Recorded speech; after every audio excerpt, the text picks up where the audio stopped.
Ya, kembali kita lanjutkan dialog kita. Saya ke Pak Ruhut. Pak Ruhut, ini kalau kita cermati bahwa sebetulnya banyaknya anggota konvensi Partai Demokrat yang akhirnya sudah kemudian memilih jalur sendiri-sendiri, masing-masing.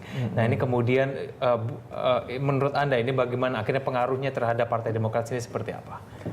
Ya itu yang saya katakan, saya kembali ingin mengulang. Waktu kami rapim hampir sebulan yang lalu, waktu 56% mengatakan ya kita berada di luar pemerintahan, kita mandiri, tapi ingat ini kita presidensial, kita nggak mengenal oposisi, tapi kritik solusi, ya. Tapi Bapak itu kan cepat, dia langsung ke depan ke podium, ingat loh, tapi jangan golput, ya. Silakan. Di sini kita harus hormati, karena itu kami beda, mungkin kayak Golkar kan diberi sanksi, dipindahin, dia punya kader, kalau kami tidak. Ada yang sudah di kubu Pak Prabowo, Pak Hatta, kita hormati, itu hak demokrasi mereka. Ada yang sudah di kubu Pak Jokowi, ya, Pak JK, kita hormati itu. Tapi nanti kalau memang sudah Bapak memutuskan, seperti saya ini kan terus terang, saya di belakang Bapak terus, saya juru bicara beliau, ya. Taunya Bapak misalnya udah bilang ke A, aku ke B, aku kena sanksi. Tapi kalau sekarang boleh, silakan. Dan kita hormati, jadi konvensi. Ada di kubu Pak Jokowi, Pak JK, ada juga di Pak Prabowo. Contohnya saya kemarin lihat ada Ali Maskur Musa, ya. Jadi nggak ada masalah. Tapi tidakkah ini kemudian memecah suara Demokrat sendiri, Pak Ruhut? Ini kan kemudian akhirnya silahkan memilih masing-masing, sudah memilih, terus akhirnya nanti disuruh ternyata akhirnya Pak SBY bilang, saya memilih salah satu. Tidakkah ini akan memecah suara Partai Demokrat sendiri sebetulnya politik seperti ini? Oh tidak, nggak ada yang dipecah, karena kan seperti yang saya katakan, pertama kami nggak beri sanksi, kami hormati hak demokrasi kader-kader kami hormati itu. Dan kalau nanti yang sudah di Pak Jokowi juga nggak saya katakan, ayo tarik kembali sekarang ke Pak Prabowo, nggak juga gitu. Kita hormati mereka, kita hormati, nggak ada masalah. Jadi nggak pecah, kita semua kompak, kita satu. Kan indah sekali, ya.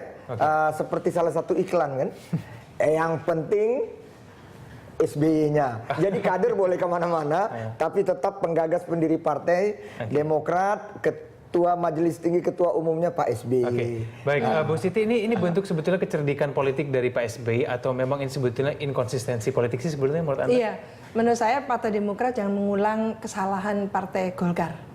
Karena dengan ambigu ya, bersifat ambigu seperti itu, double standard seperti itu, pada saatnya dia akan dihukum oleh konstituen, oleh masyarakat. Tidak ada untungnya sama sekali partai manapun yang bersifat ambigu seperti ini.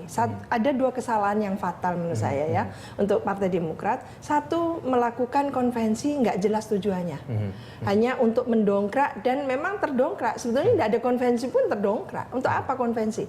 Apalagi mengundang kader-kader yang nggak jelas gitu ya, bukan kader inti gitu ya, yang pastinya gitu ya loyalitas dan sebagainya itu diragukan.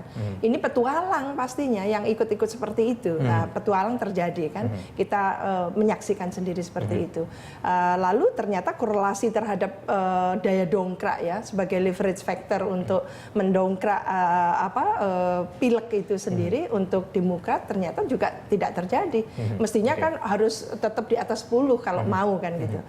Itu satu. Yang kedua, kaderisasi itu harus jelas dilakukan oleh partai. Justru Demokrat ini pembaharu untuk tidak mengulang apa yang dilakukan oleh Partai Golkar yang sudah terbiasa melesat ke sana elitnya, melesat ke situ, bermain di banyak kaki, tidak hanya dua kaki. Dan itu sebetulnya mohon maaf ya, menjemukan bagi masyarakat. Nggak jelas apa ideologinya apa ini, platformnya apa partai seperti itulah. Oleh karena itu ini semua partai sudah diberikan penalti oleh masyarakat, bahkan mungkin ironi-ironi yang yang dirasakan oleh partai besar saat ini itu menunjukkan bahwa sebetulnya ada penalti yang sangat konkret. Kalau menurut Anda ini sebetulnya pengaruhnya lebih besar mana untuk menentukan hasil Pilpres nanti? Apakah instruksi DPP Partai Demokrat atau justru dukungan dari ataupun tokoh-tokoh dari anggota dari konvensi Demokrat kemarin?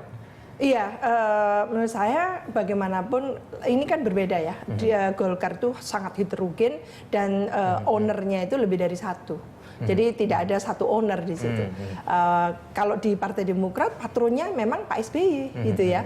Jadi ownernya ya Pak SBY, patronnya sentral, tokoh sentralnya Pak SBY. Sehingga kalau Pak SBY sudah bertitah gitu ya, apalagi menyelamatkan partai dan sebagainya, itu akan mereka mau tidak mau bersatu padu gitu, mengikuti itu.